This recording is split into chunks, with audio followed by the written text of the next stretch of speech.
السلام عليكم ورحمة الله تعالى وبركاته. كسور دوال جنال كينا سمان عدينا جيكي هدي الجنال كان كعصب تاي صار سبسكرايب لايك and share. ما انت نحاني so then or buying something وجملة دوابسيا. What is the reason that you are standing in front of me? First, do you know what I am? So I am going to tell you something. If you know or not, I am the lion of this class. So give me the air. Otherwise, I will eat you as a banana. Don't cross your border. Otherwise, I will box you as a Jackie Chan. Speak to me polite or be harsh. Or find sentence. Waa jumlado waabsiya. What is the reason? Waa maxay sababta? That you standing adigu taaganta in front of me aniga horteeda. First ugu horeyntii. Do you know mataqaanaa what I am waxaanigan nahay?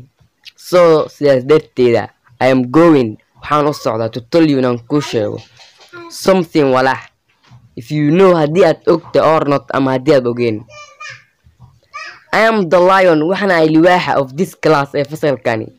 So sidaas darteeda give me the air hawada. Otherwise haddii kale I will eat you waxaan kuu cuni doonaa as a banana sida mooskii oo kale.